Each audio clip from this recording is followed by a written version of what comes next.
What's up, everybody? Welcome back to the channel. Let's get into what brought you all to the video: how to make a 5.7 liter Hemi as quick as a Hellcat 6.2 liter supercharged, minimum 707 horsepower having motherfucking monster. Everybody thinks, oh, I'm gonna be as fast as a Hellcat because I'll just throw all these power modifications at my car.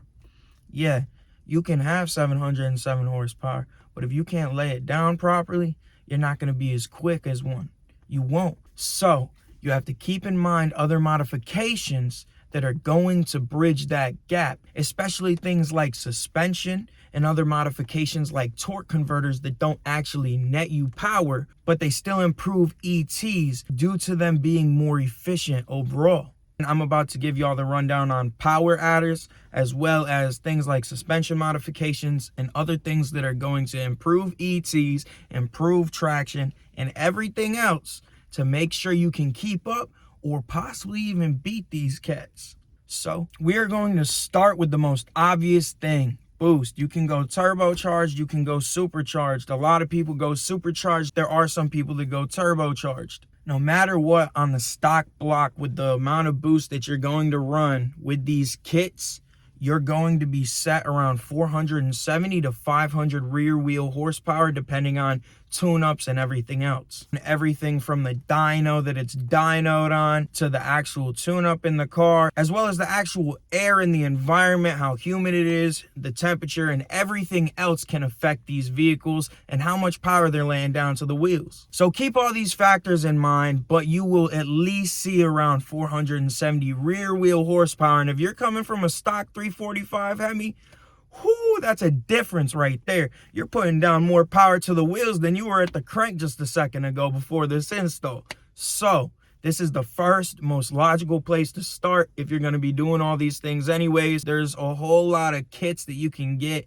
that have everything included for superchargers. You're going to have the fueling and everything else needed to reliably run that boost level, and you're going to be seeing those power numbers, 470, 500 rear wheel horsepower on around 7 to 8 pounds of boost. Same with turbocharging. You get something like the Hellion Twin Turbo Kit. They're going to set it up so you don't blow your stock block, but you're maximizing the actual performance that you can get out of it. So in my mind, this is the most logical place to start. It's the best bang for your buck for the actual horsepower per dollar.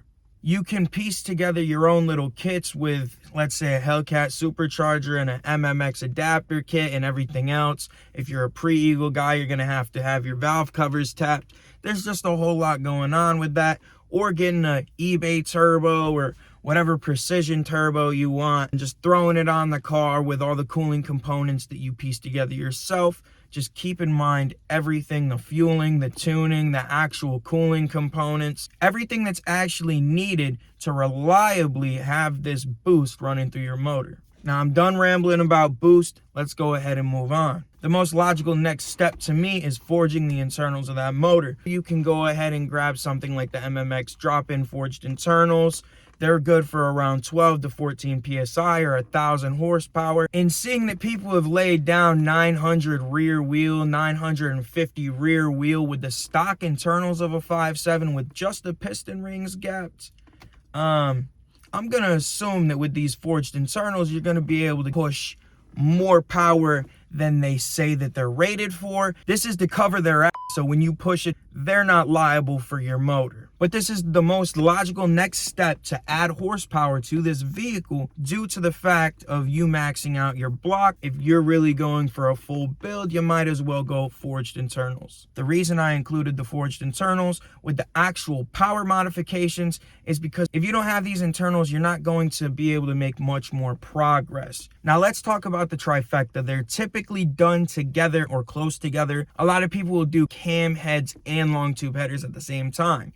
So let's talk about long tube headers. Long tube headers at the minimum are going to net you around 15 rear wheel horsepower without a tune-up or anything accounting for them. Now a tune-up, just accounting for the headers in general on an otherwise stock 5.7 liter Hemi, will gain you more than 15 rear wheel horsepower, and torque, you will see a return of low end torque after the tune. Next up, a camshaft. You can gain up to 70 rear wheel horsepower. It has been seen numerous times with a 345 Hemi. Of course, this is with the more intense camshaft swaps that require non-MDS lifters, springs, hardened push rods, you know, the full works. When doing your research, please pay attention to the actual specs of the camshaft. This stage 3 camshaft from this company over here could be the same specs as this stage 2 camshaft from this company over here. And this stage 1 camshaft from this company over here, guess what? You could read the cam card and find out it's spec'd exactly the same. The stages that these people market with is exactly what I just said, marketing. Now we're going to be talking about heads. You can see 30 to 45 rear wheel horsepower depending on how intense your Hemi is built. You're not only going to gain 35 to 45 rear wheel horsepower, but you'll also be able to rev out quite a bit higher. A stock 5.7 liter Hemi typically loses steam at 5,600 RPM. You can go through a company like MMX, you take off your heads, ship them out to them, they rework them and send them back within 6 to 7 weeks, I believe they said. Or you can grab a set of Edelbrock heads that are just completely set up for racing in the first place. Now moving on, we have to talk about some modifications that will further improve ETs or further improve reliability. So let's go ahead and talk about the torque converter. A torque converter is not going to produce any extra power. However, it will help with ETs. The torque converter allows for more efficient use of what is there. A more efficient torque converter has less drivetrain loss, therefore putting more power down to the rear wheels. A torque converter will get you into the power band quicker. It will keep you higher in the power band throughout each gear shift, and you're actually going to be able to launch from higher RPM. Now let's talk about something else that technically is going to gain you power. It's going to help you stay cooler, run cooler, and overall, it's just cleaner for your vehicle. We're talking about flex fuel. E generates more power and torque than gasoline. It burns cleaner and it produces higher resistance to knock, which means when you're tuned on E, more timing can be introduced, which means more power. Now let's move on to something that's going to help you be more reliable, as well as put the power down better, as well as overall affecting your ET, limited slip differential. So sadly, most of the 5.7 liter vehicles come with an open differential. They do not have a limited slip differential in them. Putting the power down to 2 wheels is pretty much essential in drag racing. So first off, a limited slip differential is going to allow you to put power down through both of those rear wheels. Not only is it going to allow you to put the power down through both rear wheels, it's not going to grenade at certain horsepower levels. They're rated for 700 to 800 horsepower. Something like a 306 or a 309 Get Rag is going to be a lot more durable. It's going to put the power down through both rear wheels, as well as change the actual gearing of the vehicle. From a roll, a 306 limited slip differential would make a difference, but that limited slip differential will really shine from a dig. Now let's move on to something equally as important, a one-piece drive shaft. Drivetrain loss is reduced, reaction time is improved, it feels instantaneous, it's going to take weight off your vehicle. There's no downside to a one-piece. And I haven't even mentioned the fact that the one-piece drive shaft can handle more power than the two-piece drive shaft ever could. Now let's talk about a transmission. Whether you have an 8-speed or a 5-speed, you're going to need a beefed up transmission to reliably handle this horsepower for an extended period of time. A built transmission is going to be essential, especially after the stock one gives out on you. Southern Hot Rod makes War Viking transmissions that handle this power reliably. No matter if you have the 8-speed or the NAG 5-speed, whatever you have, they have you covered with a built transmission to reliably handle that power. Sorry to interrupt the video, everybody, but I do have to mention something that I completely forgot about. I'm sitting here editing the video, and I just went through the part where I was talking about the transmission.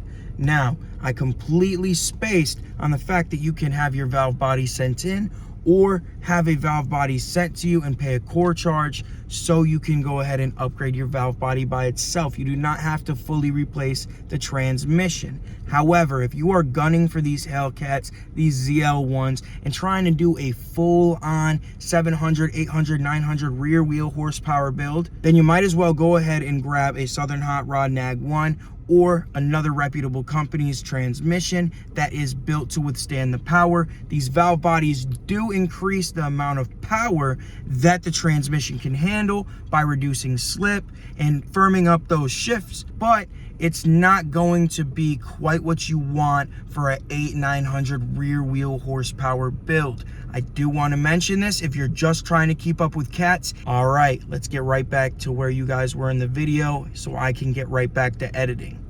Now let's talk about the thermostat. I kind of touched on it previously, but this is important. An upgraded thermostat is going to help ETs combat heat soak due to high RPM operation and everything else. A thermostat will not increase horsepower. However, just like the torque converter, it will allow more efficient use of what is already there. These Hemis make the most power around 180 to 185 degrees.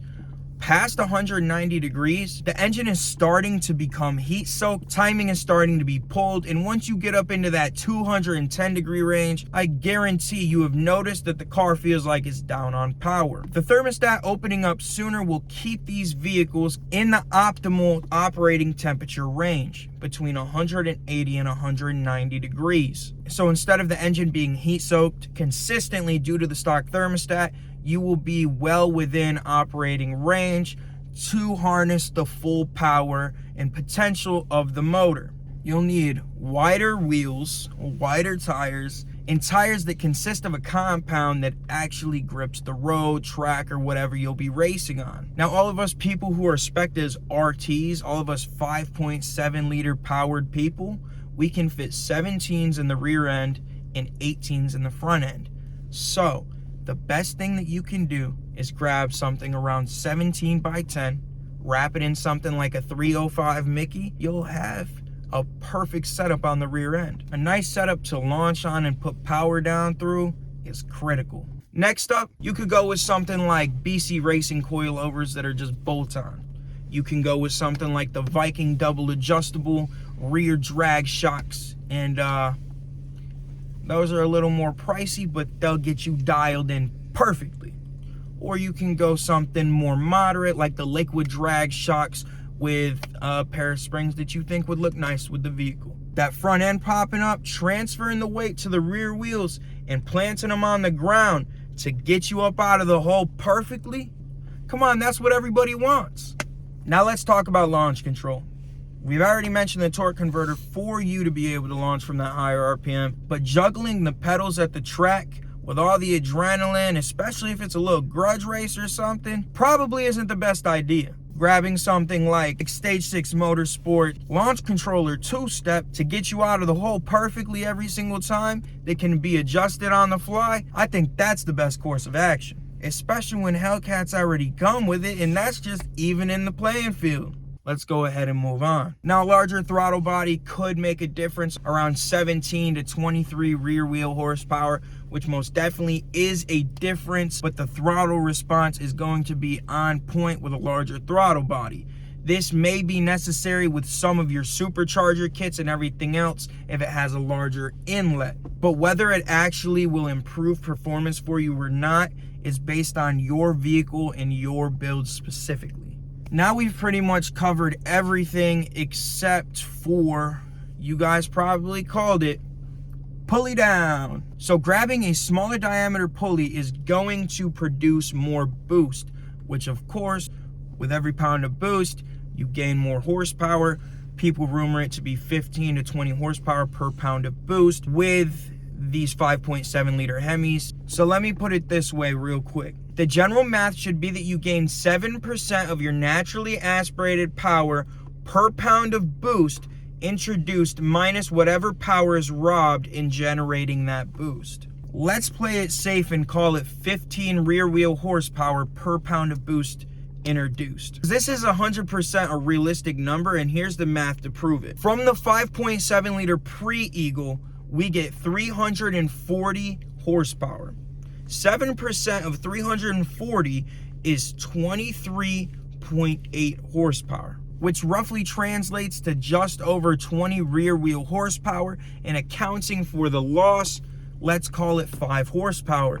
This is how I figured the 15 rear wheel horsepower number per pound of boost introduced over that stock boost number with these systems. So typically these systems come with a 3.5-inch pulley, which produces around 7 pounds of boost. Just dropping to a 3.25-inch pulley is 8.5 pounds of boost. That's 1.5 pounds of boost over the stock pulley. And if you multiply the 15 rear wheel horsepower number by this 1.5 pounds of boost, that's 22.5 rear wheel horsepower, which isn't the most, but that's dropping one pulley size. Now, I'm not gonna go through every single last one of them, but let's go ahead and look at this 2 3/4-inch pulley. This is producing 11.5 pounds of boost, which we all know with the forged internals I already have mentioned, you can handle. So at 15 rear wheel horsepower per pound, gaining 4.5 pounds over the original pulley, you should see 67.5 rear wheel horsepower. That is a nice little chunk of power just from introducing more boost. And there are some slightly smaller pulleys than this that do produce more boost than this. And there is a possibility of gaining more than 15 rear wheel horsepower with each pound of boost introduced. And of course, for every last modification, you should have it accounted for within the tune. With these modifications, there's no doubt in my mind that you will keep up with and possibly gap multiple Hellcats. Go check out Modern Red Hemi. This Challenger is crazy. Tuned by Dave Katz over at EFI Specialties. A Mac-built cam was just thrown in the vehicle, so now he's making some extra jam, and before that camshaft and retune, he was putting down 944 rear wheel horsepower. And if you think that he's just putting up random numbers on a dyno and the dyno's off and this and that, like everybody always is about, go watch his videos of him at the track. This man backs it up with numbers at the track. Those ETs back it up. So you do have the potential to lay down 900 plus rear wheel horsepower with these modifications. Of course, you may need some other modifications. Let's say you go pro charger, you're most likely gonna wanna consider an intake manifold. There's things that you have to account for on your own depending on the specifics of your build, but in a generalized sense, the list and rundown that I just gave y'all in this video will leave you 700, 800 rear wheel horsepower, if done right, when these cats are making 707, 800 and something to the crank. If you're making 700 or more to the rear wheels, that's some serious jam right there. Nobody can discredit you for that at all. I gotta turn the light on. It got dark. It's 5 p.m. This is kind of disappointing. What you have to remember is with all this forced air, you have to have fueling components to match it. So you are most likely going to have to grab upgraded fuel pump. But what I most importantly wanted to mention is fuel injectors. To get that 900 rear wheel horsepower number or close to it, you're going to want something like 1050cc injectors. These injectors are rated up to 1,000 horsepower, and they will provide the fuel necessary to increase the boost up to that 1,000 horsepower number. Now, this has been a lot, and I have already provided modifications to see that 900 rear wheel horsepower number, if done right, with a wizard behind the keyboard. It's well within reach. The last thing that we're going to talk about is nitrous. Maybe these power numbers weren't as impressive as you thought they were going to be, or maybe you were just talking to some guy on the internet, y'all got to chirping at each other, and now you have a grudge race locked in, and you need some extra jam. A little 50 shot or 100 shot's gonna throw some extra power your way, and with an already built motor, it should be able to withstand it. Just don't throw too much at the motor, of course. Whatever you want to do, I just felt the need to mention the fact that you can go ahead and throw a bottle at this car and experience the tantrum down the track. Now, I truly hope that y'all enjoyed this video. I didn't want to throw too much in, but I didn't want to disclude anything because anybody using this video for knowledge or an informational tool. So I wanted to do the video from my perspective in the community. If you learned something or enjoyed the video, I would greatly appreciate you going down and smacking that like button, leaving a comment, subscribing, and hitting that bell. I hope you guys have a blessed week, and until next time, peace.